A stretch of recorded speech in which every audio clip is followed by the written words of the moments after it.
Ini menurutku buku yang cocok dibaca di awal tahun 2026.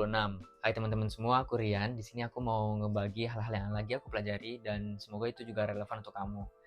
Jadi buku yang aku maksud adalah Esensialisme, Pentingkan yang Penting Saja karya Greg McKeown. Jadi buku ini itu memberikan suatu pertanyaan besar, yaitu gimana sih caranya kita untuk menjalani hidup ini hanya mengerjakan yang penting-penting aja. Jadi kalau kita ngerjain semua hal itu kita nggak kemana-mana.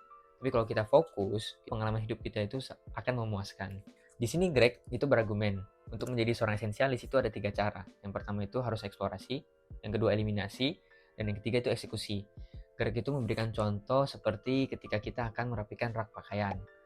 Jadi untuk bisa merapikan rak tersebut kita harus tahu dulu mana pakaian yang akan kita pakai dan mana pakaian yang tidak akan kita pakai lagi. Yang tidak pakai kita akan buang. Nah, di sini Greg juga memberikan contoh-contoh figur yang menurutnya sepanjang hidupnya itu adalah seorang esensialis.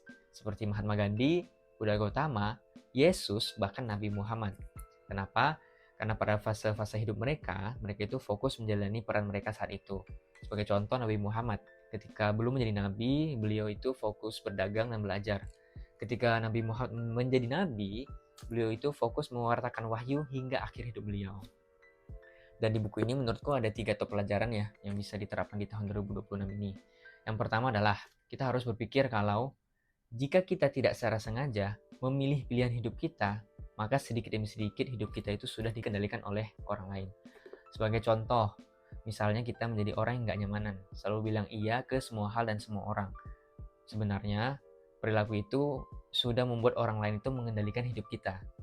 Kemudian pelajaran yang kedua adalah law of the vital few. Jadi kita hanya pentingkan beberapa saja yang paling vital atau paling penting. Greg itu berargumen, kita itu sering mempunyai pikiran sesat yang kita anggap itu benar, yaitu kita bisa mengerjakan banyak hal. Padahal pada faktanya, kita itu tidak bisa mengerjakan banyak hal sekaligus. Kita hanya bisa berkonsentrasi pada satu hal dalam satu waktu. Yang artinya adalah you can do anything but not everything. Terus yang ketiga adalah, ini yang paling pamungkas yaitu no more yes. It's either hell yes or no. Jadi kalau jawabannya bukan benar-benar iya, maka jawabannya itu enggak. Jadi sebagai contoh, misal teman kamu itu ngajak kamu ke acara makan-makan. Sebenarnya kamu nggak mau. Lebih baik kamu jawab enggak ke teman kamu. Karena jawaban enggaknya kamu itu tidak akan menyakiti hatinya. Justru ketika kamu di acara tersebut dan kamu tidak antusias, itulah yang akan menyakiti hatinya. Jadi overall buku ini tuh menurutku sangat cocok dibaca jika kamu merasa hidup kamu itu di tahun 2025 kemarin itu terlalu ramai dan rasanya itu nggak kemana-mana. Dan buku ini harapannya bisa breakdown hidup kamu yang ramai itu dan fokus ke hal-hal yang penting-penting aja. Sekian dari aku, cheers!